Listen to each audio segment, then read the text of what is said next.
Ayun guys, ayan, may pinakawalan tayo na guinea fowl na 13 piraso na guinea fowl.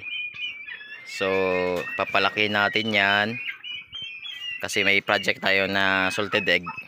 Pero ang gamit natin yung itlog ng guinea fowl. Yun yung gagawin natin. Ayan. Yan guys, oh. Ayan. Binubuli pa siya guys. Binubuli pa sila ng pabo. Pero soon, yun yung mga bully. Matapang talaga guys ang guinea fowl. Mas matapang pa. Takot ang ano dyan. Kahit gaano pa kalaki yung mga pabo na yan. Takot yan sa ano. Takot yan guys sa ano. Sa guinea fowl. And marami na sila dito guys. Mga last 20. Tapos 17. 15. Siguro more than I think 40 to. 40 pa 50 to. 50 plus. O pa 70 to sila dito. Hindi ko lang sure.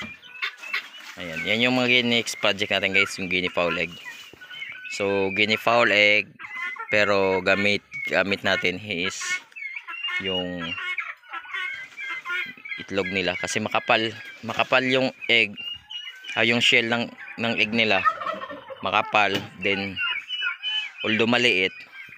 Kasi yung andito sa amin is guinea fowl egg. Yung itlog na pula is 18 may 20. Yung itlog na pula, itlog maalat. Tapos ano yun, itik Pinoy yun. Itik Pinoy. So yun lang, may nababasag daw minsan. Kasi yung nga, hindi masyado talaga makapal yung egg. Tsaka kailangan na nila minsan ibebenta yung iba para, kasi habang tumatagal kasing itik Pinoy, ang shell is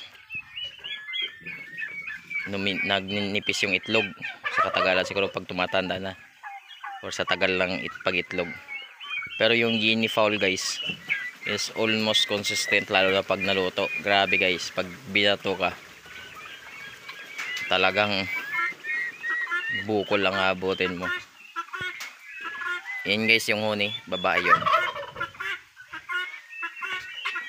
Yun, lalaki yun, yung tsk tsk. Hindi ko lang sure. Parang dalawa yung lalaki dyan siguro. Yun. So magkakaroon rin tayo ng guinea fowl na ano. Tapos pag itlog siguro, pag diba, isang season ng itlog nila, yun kal na agad. Tapos magkakaroon naman ng bago. Yun yung gagawin natin. Kasi 2 months na to mahigit guys eh. 2 months mahigit. Pag 2 months pala, nalalaman na yung guinea fowl, 2 months mahigit. Parang pabo rin siya. Na pag 2 months mahigit, 2 months pa 3 months. Pero ang pinaka ano talaga 3 months. Yan yung project natin guys next. Itlog maalat. Pero ang twist is guinea fowl. Mahal yan guys. Yung sisiw niyan is nasa 300 to 500. Tapos yung lavender, ang sisiw ng lavender, yun. Yung lavender, oh, yun. Yung lavender na guinea fowl is nasa 700. Ang isang sisiw, yung 1 month old. Yun. Swerte yung nakakuha sa akin yan. Kasi binibenta ko lang nata ng 250 pesos each. Yung 1 month. Above 1 month, hindi na ako guys nagbibenta. Yung less than lang. Kaya swerte yung mga nakakuha nito sa akin. Kasi mura lang nila nakuha. Pero ngayon, hindi na ako nagbibenta ng pag lumampas ng 1 month, dinadala ko na kasi dito pag 21 days. Kaya pag andito na sa farm, hindi ko na kukunin, tapos ibabalik, ibibenta, hindi na. Lahat nga dito, hindi ko na siya, siguro papaitlogin yan, isang season. Kasi nangitlog yung nanay nito, from January to August 8. So nahinto pag nung August 8. So pag nahinto na sila mga itlog, kala na siguro automatic. May guinea fowl tayo dito guys, oh. Ayan. Pero apat na piraso lang to. Ito naman mga anak ng bronze, BB bronze, broad breasted bronze. Mga anak to sila guys.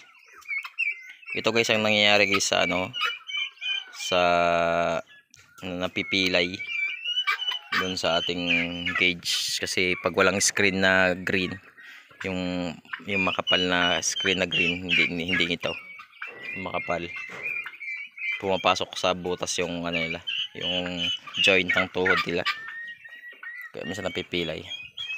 Yan na guys, ayan na guys, dami niyan. Siguro mangingitlog niyan December, January. Pag nangitlog yan January, ngayon October, October 3 months, katapusan ng November 4 months, katapusan ng December, mga January, February itlog na yan.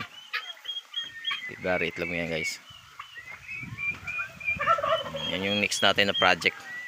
Yan lang guys. Happy farming ulit.